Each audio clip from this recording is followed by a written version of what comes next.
ఆప్కి అదాలత్లో super star Hema Malini గారి మీదున్న తర్వాత ఆరోపణ, ఈవిడ లోపల ఆరోగెన్స్ దాగి ఉంది. హేమమాలిని గారు ఇంత అందమైన సింపుల్ మొహాన్ని చూస్తే ఎవరైనా ఏమనుకుంటారంటే ఈవిడ చాలా నీట్ గా డిసిప్లిన్డ్ గా.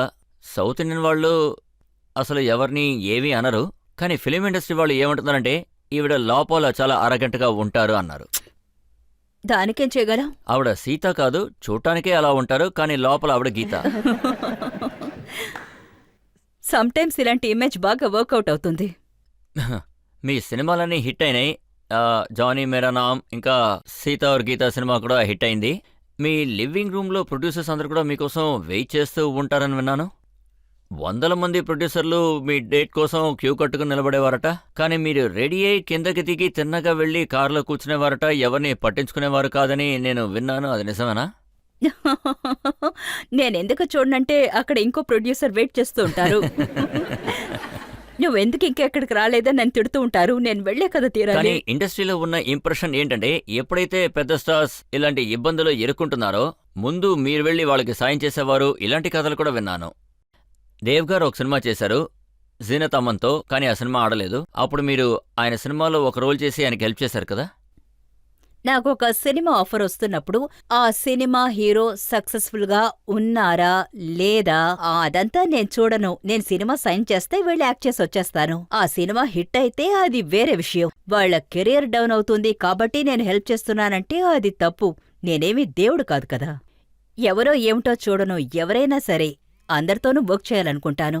అంటే ఎవరెవరు క్యారియర్ అయితే ఇప్పుడు ఇదంతా అనలైజ్ చేసేటప్పుడు నాకు తెలియడం లేదు, కానీ అప్పుడు నాకు అలా అనిపించలేదు. అంటే ఇవాళ అమితాబ్ బచ్చన్ గారు చేసిన సినిమా బాగ్బాన్ హిట్ అయిందంటే ఆ క్రెడిట్ మొత్తం మీదేనని అంటారా? అలాగా వినడానికి సంతోషంగా ఉంది. అంటే బాగ్వాన్ సినిమాలో చాలా సంవత్సరాల తర్వాత మేమిద్దరం కలిసి యాక్ట్ చేశాం. అది మాకు చాలా నచ్చింది. అండ్ స్టోరీ బాగోకపోతే సినిమా హిట్ అయ్యే అవకాశమే లేదు. ఆ సినిమా కథ చాలా బావుంది. ఇప్పుడున్న సమస్యలు అంటే పిల్లలు పేరెంట్స్ దగ్గర నడుచుకునే విధానం, ముఖ్యంగా ఫారెన్ కంట్రీస్లో దాని గురించే ఆ సినిమా. అందులో మేమిద్దరం అంటే అమిత్ సార్ నేను ఒకటిగా కలిసి అందులో వర్క్ చేశాం. ఆయనకి అది నచ్చింది. అంటే ఇద్దరం కలిసి ఒక కొత్తగా వర్క్ చేసిన ఉత్సాహం. తల్లిదండ్రులందరూ కొట్టి మరీ వాళ్ళ పిల్లల్ని తీసుకెళ్లి మరీ ఆ సినిమా చూపించారు.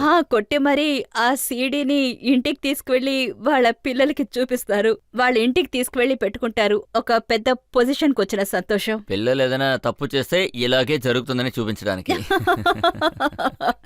బట్ అది బాగుంది కదా. అందులో యాక్ట్ చేయడం నాకు చాలా సంతోషం. ప్రజలకి నన్ను బాగా నచ్చింది. And it's a nice message. ప్రజలకి మంచి విషయాలు చేరింది. నేను మిమ్మల్ని ఒక సీక్రెట్ అడగాలని అనుకుంటున్నాను. చాలా తక్కువ మందికే ఈ విషయం తెలుసు.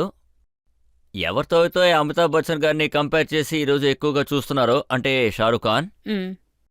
ఆయనకి ఫిలిం ఇండస్ట్రీలో మొదటి ఛాన్స్ ఇచ్చింది మీరేనట? అవును. దిల్ ఆషనా అని ఒక సినిమా తీశాను. అందులో యాక్ట్ చేయడానికి ఒక హీరో కావాలి. ఆ టైంలో టెలివిజన్లో ఆయన యాక్ట్ చేసిన ఒక సీరియల్ నేను చూశాను, ఫౌజీ.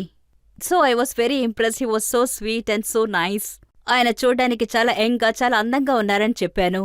ఆయన్నే మన సినిమాలో హీరోగా వేద్దామని నేను చెప్పాను.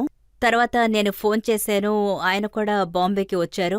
మీరు సగం విషయం మర్చిపోయారు, నేను గుర్తు చేస్తాను. మీరు షారుఖ్ ఖాన్ గారికి ఫోన్ చేసి నేను హేమమాలిని మాట్లాడతానని చెప్తే ఆయన అస్సలు అది నమ్మలేకపోయారు. ఆయన నన్ను ప్రాంక్ చేయకండి చెప్పారట. ఆ తర్వాత ఆయనకి నేను నా నంబర్నిచ్చి నాకు కాల్ చేయమన్నాను. ఆయన వచ్చారా? ఆయన వచ్చారు. ఆయనకి నేను కథ చెప్పాను. ఆయనకి అది నచ్చింది. అండ్ ధరంసార్కి చెప్పాను ఈయన్నే హీరోగా వేయబోతున్నాను అని. ఆయనకి నచ్చింది. So he said he's very nice అని. విషయం మొత్తం చెప్పండి హేమ మేడం. నాకంటే మీకే ఎక్కువగా తెలిసింది.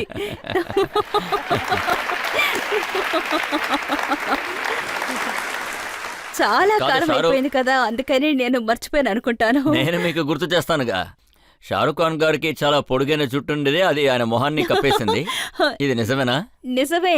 ఆయన జుట్టుని వెనక వైపుకు దువ్వమని మేకప్ మ్యాన్ కి నేనే చెప్పాను. ఎక్కువ జెల్ వేసి వెనక వైపుకు దువ్వమన్నాను. టోటలీ ఆయన చేంజ్ అయినట్టుగా ఉంది. నాకు 2 క్యారెక్టర్స్ దొరికాయి. ఒకటేమో జుట్టుని ముందుకు వేసి చూస్తే ఆయన లోకల్లా కనిపిస్తారు, ఇంకొకటి జుట్టుని వెనక్కి దువ్వేస్తే చాలా సొఫిస్టికేటెడ్ గా కనిపిస్తారు. నాకు ఆ సొఫిస్టికేటెడ్ ఫేసే కావాలి. ఆ తర్వాత మంచి టైం చూసి మేము స్టార్ట్ చేశాం. మీరు ఒక డైరెక్టర్ గా ఉన్నప్పుడు షారుఖ్ ఖాన్ గారు మిమ్మల్ని ఏమైనా డిస్టర్బ్ చేయడం లేదా మిమ్మల్ని ఇబ్బంది పెట్టడం లాంటివి నన్ను చేశారా? ఎవరు ఇబ్బంది పెట్టలేదు. అందరూ బాగానే చేశారు. ఇన్ఫాక్ట్ నా పిల్లలు ఇషా, హానా అప్పుడు చాలా చిన్న పిల్లలు. నైట్ టైంలో నెక్స్ట్ డే స్కూల్కి వెళ్ళడానికి ముందు హోంవర్క్ రాయాలి కదా, అప్పుడు నన్నే వాళ్ళు పిలుస్తారు. ఆ టైంలో ఆయన మీరు ఇంటికి వెళ్ళండి, ఇక్కడున్న ఈ పరంతా నేను చూసుకుంటానని ఆయన అంటారు. కొన్ని షార్ట్స్ అన్ని ఆయనే తీశారు. ఇవాళ షారుఖ్ ఖాన్ గారు ఇంత పెద్ద స్టార్ గా ఉన్నారంటే ఆ క్రెడిట్ ఖచ్చితంగా మీకే కదా దక్కాలి. నాకే క్రెడిట్ వద్దు, నిజంగానే ఆయన చాలా టాలెంటెడ్. అది తెలియడం వల్లే నేను అప్పుడే ఆయన్ని హీరోగా పెట్టి సినిమా తీశాను. He so good. నేను అనుకున్నది నిజమైంది. సో ఈయన స్టార్ అవ్వాలని రాసిపెట్టుంది, జరిగింది. నాకు చాలా సంతోషం. ఆయన సక్సెస్లో నేను ఒక చిన్న పార్ట్, అంతే. నా ప్రశ్న ఏమిటంటే, మీ యొక్క డ్రీమ్ గర్ల్ ఇమేజ్ని అది ఎలా మీరు మెయింటైన్ చేస్తున్నారు? దాని రహస్యం ఏంటి?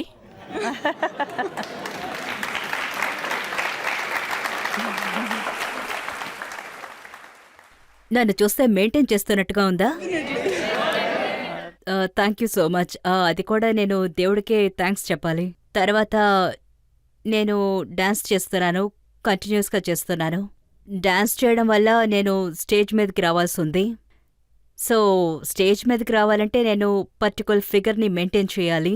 దానికి నేను ఎలాంటి ఎక్సర్సైజ్ చేయాలో, యోగా చేయాలో అవన్నీ నేను చేస్తూ ఉంటాను.